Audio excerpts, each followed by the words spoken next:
Welcome. So we are discussing structure of bacterial cells. ये last lecture में हमने कल डिस्कस किए, पिछले लेक्चर में प्लाज्मिड डिस्कस किए। तो प्लाज्मिड्स हमारे पास क्या थे? Extra chromosomal double standard DNA structure which can replicate independently of bacterial chromosome. उसके बाद आज के हम डिस्कस करेंगे ट्रांसपोजोन्स। ट्रांसपोजोन्स अगर देखें तो similar to plasmid they are pieces of DNA, but they are pieces of DNA, they are not extra chromosomal. कि उनका एक मोस्ट इंपॉर्टेंट फीचर क्या है? They can not replicate independently, they always replicate the part of DNA into which they are incorporated. अब transposons actually हैं क्या? Pieces of DNA जो move करेंगे वन साइड टू अनदर। ये विद इन क्रोमोसोम बैक्टीरिया भी हो सकते हैं और बिटवीन डिफरेंट बैक्टीरिया भी मूव कर सकते हैं, और बैक्टीरिया डीएनए को मूव कर सकते हैं between bacteria, plasmids and bacteriophages. के bacteriophages are viruses. Bacteriophage is a type of viruses which attack on bacteria. So transposons are also known as jumping genes. ये क्या करते हैं? एक डीएनए से दूसरे में मूव करेंगे, अपने साथ कोई पीस लेके जाएंगे डीएनए का किसी दूसरे में और वो इनकॉर्पोरेट करेंगे। इस तरह ये म्यूटेशन कैरी करते हैं। इनके भी अब दो टाइप्स हैं, replicative transposition and direct transposition. Replicative transposons वो होंगे जो कि रेप्लिकेट करेंगे, उनकी कॉपीज़ बनेंगी और वो कॉपीज़ दैन दूसरी साइड पे जाके मूव करेंगे। और डायरेक्ट ट्रांसपोजोन्स वो होते हैं जो खुद ही जाके मूव करेंगे। इनका फंक्शन क्या है? इंपॉर्टेंट जीन्स कैरी करते हैं, मोस्ट इंपॉर्टेंट जिनमें एंटीबायोटिक रेजिस्टेंस जीन्स हैं जो कि प्लाज्मिड ट्रांसपोजोन्स भी कैरी करते हैं एज लाइक प्लाज्मिड्स के। कॉन्जुगेट स्ट्रक्चर में conjugative transposons and insertion sequences हैं। जो इंसर्शन सीक्वेंसेस भी इन्हीं को कहते हैं ट्रांसपोजोन्स को, कि ये ट्रांसपोसेस जीन है जो कि ट्रांसपोजोन्स कैरी कर रहे हैं। ये क्या कर रही है? ड्रग रेजिस्टेंस जीन जो है वो कैरी कर रही है। ये यहाँ तक तो थे structure present inside the cell wall cell, ठीक है। उसके बाद हम कुछ स्ट्रक्चर डिस्कस करेंगे जो present outside the cell wall. ये सारे क्या हैं? नॉन एसेंशियल कंपोनेंट्स हैं। सारे सेल्स में प्रेजेंट नहीं होते, कुछ सेल्स में प्रेजेंट होंगे, कुछ में एब्सेंट होंगे। Number 1 is capsule. No capsule, what is capsule? Capsule एक जेलेटिनस लेयर होती है जो कुछ बैक्टीरिया सेक्रीट करते हैं, outside the cell wall present होती है, and it is made up of polysaccharide. Sugar component होगा इसमें, पॉलीसैकेराइड की बनी होगी, एक्सेप्ट इसमें भी एक एक्सेप्शन है, बहुत इंपॉर्टेंट पॉइंट है, एंथ्रासिस बेसिलस। ये जो एंथ्रेक्स का बेसिलस है, बेसिलस एंथ्रासिस, इसका जो कैप्सूल है वो डिफरेंट होता है as compare to other bacteria. इस capsule is made up of polymerise diglutamic acid. All other bacteria contain capsule of polysaccharide. अब जो कैप्सूलर पॉलीसैकेराइड है ये एक तो बैक्टीरियल सीरोटाइपिंग के लिए रिस्पॉन्सिबल होता है। बैक्टीरिया की डिफरेंट सीरोटाइप में डिफरेंट कैप्सूलर पॉलीसैकेराइड्स प्रेजेंट होंगे। दूसरा इसकी इंपॉर्टेंट क्या है? कैप्सूलर पॉलीसैकेराइड की जितने जो कैप्सूलर बैक्टीरिया हैं जिनमें प्रेजेंट है उनमें it is an important virulence factor. Virulence हम पैथोजेनेसिटी में पढ़ेंगे। विरुलेंस क्या होता है? किसी भी बैक्टीरिया की डिजीज़ काजिंग एबिलिटी को। तो कैप्सूलर पॉलीसैकेराइड एक्चुअली क्या करता है? फैगोसाइटोसिस को लिमिट करता है, ठीक है। फैगोसाइटोसिस एक प्रोटेक्टिव रिस्पॉन्स है बॉडी का, जिसमें क्या होता है? इनगल्फमेंट ऑफ फॉरेन एजेंट होती है, ठीक है। तो ये एक होस्ट डिफेंस का पार्ट है, उसको ये लिमिट करेगा। That's why it is an important virulence factor of bacteria. Number 2, it is also use in the identification of organism, कि इसके लिए हम एक लैब में कैप्सूल को हम डिफरेंट कुछ बैक्टीरिया की आइडेंटिफिकेशन के लिए भी यूज़ करते हैं। इस रिएक्शन को हम कहते हैं कोएलेंग रिएक्शन। अब कोएलेंग रिएक्शन क्या है? बहुत इंपॉर्टेंट है। कोएलेंग रिएक्शन में क्या करते हैं हम कि हमारे पास आइडेंटिफाई करना है कि कौन सा बैक्टीरिया है।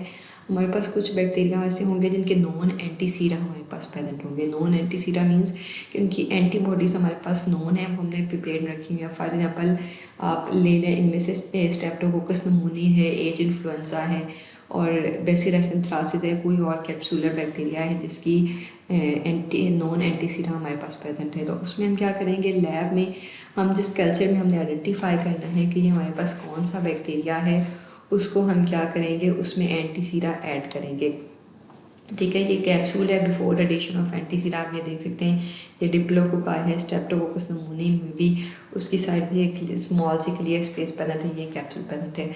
तो अगर फॉर एग्जांपल अब हमने डिफरेंट कल्चर लिया जिसमें हमने एंटीसीरा ऐड किया स्ट्रेप्टोकोकस नमूने का, तो अगर वो कल्चर में हमारे पास स्ट्रेप्टोकोकस नमूने था तो उसके जो एंटीसीरा से वो रिएक्ट करेगा और उस रिएक्शन में वो क्या करेगा? कैप्सूल स्वेल हो जाएगा। तो इस स्वेलिंग की बेसिस पे हम आइडेंटिफाई करेंगे कि हमारे पास ये कौन सा पैथोजन है। इसको हम कहते हैं क्वेलेंट रिएक्शन।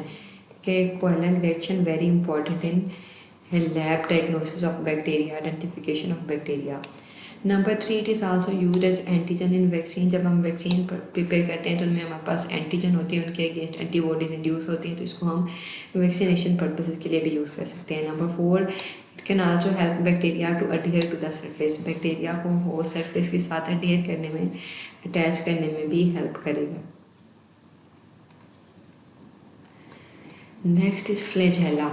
कि अब फ्लैजेला क्या है? Long whip like appendages. Bacteria में 2 नॉन एसेंशियल कंपोनेंट होते हैं, फ्लैजेला एंड पिलाई। इनका हम डिफरेंस देख लेंगे कि क्या है। फ्लैजेला विप लाइक अपेंडेजेस होंगे और ये मूवमेंट में बैक्टीरिया को हेल्प आउट करते हैं। इनमें फ्लैजेलन प्रोटीन पैदा होती है जो कि एटीपी के थ्रू मूव करेगी, एटीपी प्रोडक्शन होगी, वो एनर्जी प्रोवाइड करेगी फॉर मूवमेंट में।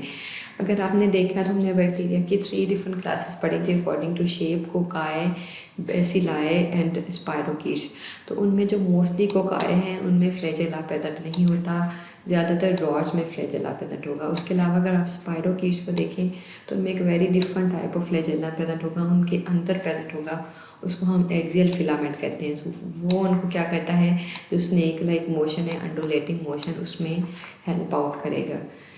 अब फ्लैजेला की इम्पोर्टेंस क्या है? मूव करता है बैक्टीरिया को। मोटाइल बैक्टीरिया में तो बहुत से मोटाइल बैक्टीरिया जो हैं वो जो फ्लैजेलेटेड हैं वो यूटीआई काज करते हैं, यूरिनरी ट्रैक इन्फेक्शन। वो from urethra to the bladder move करेंगे किसी भी पर्सन में और उसमें देन वो यूटीआई काज करेंगे। उसके अलावा कुछ बैक्टीरिया ऐसे हैं जिनकी आइडेंटिफिकेशन के लिए हम क्या करते हैं, एंटीबॉडी यूज़ करते हैं अगेंस्ट फ्लैजेलर प्रोटीन्स और उनको आइडेंटिफाई करते हैं लैब में। फॉर एग्जांपल साल्मोनेला, के साल्मोनेला को भी हम इसके फ्लैजेला के थ्रू आइडेंटिफाई करते हैं by using antibodies against the flagellar proteins, flagellin protein. ये दैन लोकेशन और ऑफ की बेसिस पे बैक्टीरिया में डिफरेंट टाइप ऑफ फ्लैजेला पैदा हो सकते हैं। Type of location of flagella की बेसिस पे कौन कौन से बैक्टीरिया हैं। मोनोट्राइकस वो होंगे जिनमें सिंगल फ्लैजेला पैदा होगा, जस्ट लोफोट्राइकस मल्टीपल फ्लैजेला पैदा होंगे बट सिंगल साइड, एक साइड पे पैदा होंगे। एम्फीट्राइकस में सिंगल फ्लैजेला बोथ साइड पे पैदा होगा और पेरीट्राइकस होंगे जिनमें फ्लैजेला जो है वो होल आउटर सरफेस को ऑक्यूपाई कर रहे होंगे। नेक्स्ट आर पिलाए and फिब्रियाe. So pillae and fibriae, what they are different from flagella, they are hair like filaments. ठीक है, हेयर लाइक स्ट्रक्चर्स होंगे, स्मॉलर इन साइज होंगे, स्टेटर एंड स्मॉलर होंगे एज कम्पेयर टू फ्लैजेला। ठीक है, देखें ये पिलाए हैं और ये फ्लैजेला है। दूसरा, इनका मूवमेंट में, मोटिलिटी में कोई रोल नहीं है बैक्टीरिया के पिलाए का। इनमें पाइलन प्रोटीन प्रेजेंट होती है and they are mainly present in gram negative bacteria. इनके 2 मेन फंक्शन होते हैं। जो सबसे मेन फंक्शन इनका पिलाए का वो attachment to the mucosal surface in host है, कि होस्ट में मिकोजल सरफेस के साथ अटैचमेंट में ये हेल्प आउट करते हैं। इसलिए कुछ ऐसे बैक्टीरिया भी हैं जिनकी वो स्ट्रेन जिनमें पिलाए पैदा नहीं है, वो नॉन पैथोजेनिक होती है। नॉन पैथोजेनिक मीन्स वो डिजीज़ काज नहीं कर सकती जिनमें पिलाए पैदा नहीं है, फॉर एग्जाम्पल निसेरिया, गोनोरिया।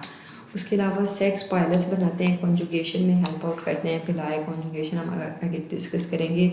अपना मेथड है जिसमें डीएनए एक सेल से दूसरे सेल में ट्रांसफ़र होता है, तो इसमें पिलाए का बहुत रोल है। Next is glycocalyx. अब ग्लाइकोकैलिक्स क्या है? स्लाइम लेयर है, ये भी पॉलीसैकेराइड कोटिंग है जो कि बैक्टीरिया सेक्रीट करते हैं। Unlike capsule, capsule always present होता है साइड ऑफ बैक्टीरिया पे, ग्लाइकोकैलिक्स जो है कि बैक्टीरिया सेक्रीट करेंगे। इसका एक ही मेन फंक्शन है, इंपॉर्टेंट फंक्शन, ये क्या करेगी, बैक्टीरिया को हेल्प आउट करेगी to adhere firmly with inert structures. Inert structures mean like foreign structure जो हम किसी भी पेशेंट में इम्प्लांट करते हैं, कैथीटर्स हैं, इंट्रा कार्डियक इम्प्लांट्स हैं, ठीक है, या फिर कोई जॉइंट्स हैं, तो वो जितने भी सिंथेटिक हम इनर्ट स्ट्रक्चर इम्प्लांट करते हैं उनके साथ अटैच करने में हेल्प आउट करेगी। और इन्हें बायोफिल्म का बहुत इंपॉर्टेंट कंपोनेंट है, बायोफिल्म भी हम डिस्कस करेंगे आगे बैक्टीरिया की पैथोजेनेसिस में। फॉर एग्जांपल जो सूडोमोनास एरिजिनोसा की ग्लाइकोकैलिक्स स्टेन है वो सिस्टिक फाइब्रोसिस के पेशेंट में रिस्पायरेटरी ट्रैक इन्फेक्शन काज करेगी। ठीक है, एपिडर्माइटिस, स्ट्रेप्टोकोकस विरिडन, एंडोकार्डाइटिस काज करता है through glycocalyx. Damage heart walls, जो सिंथेटिक हार्ट वाल्स हैं, हार्ट इम्प्लांट हैं, उन पर जाके अटैच होगा। और स्ट्रेप्टोकोकस म्यूटेंट जो डेंटल कैरीज में प्ले खास करेगा, ये भी बायोफिल्म ग्लाइकोकैलिक्स के थ्रू कॉन्जुगेशन में प्रेजेंट होता है। Sex pili which help in the transfer of DNA from one cell